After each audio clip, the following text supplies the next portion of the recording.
கொள்கிறேன். உன்னை பெற்றவள் ஒரு தாய். அதை உணர்ந்து இனியாவது நீங்களும் சரி, உங்கள் கட்சியை சார்ந்தவளும் சரி, பெண்களை பற்றி இழிவாக பேசினால் நீங்கள் வீதியில் எங்கும் நடமாட முடியாது என்பதை மீண்டும் வலியுறுத்துகிறேன். இதே இடத்தில் தான் பெண்களுக்காக நாங்கள் போராடிய போது நீங்கள் என்னென்ன நாடகம் ஆடினீர்கள் தெரியுமா? காவல்துறையை வைத்து காவல்துறைக்கு என்னெல்லாம் அதிகாரம் இருக்கிறதோ அதெல்லாம் உங்கள் கைக்குள் வைத்து நீங்கள் பேசியதெல்லாம் என்னவெல்லாம் இங்கே செய்தீர்கள் என்று 4 மாதத்துக்கு முன் இங்கே சொன்னேன்.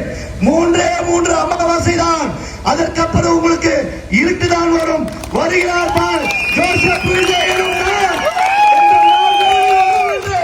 இதே இடத்தில் கூறினேன். நடந்ததா இல்லையா? நம்ம தருமபுரி மாவட்ட மக்களே, நான் சொல்லியது நடந்ததா? உதயநிதி அவர்களே, கேட்கிறதா?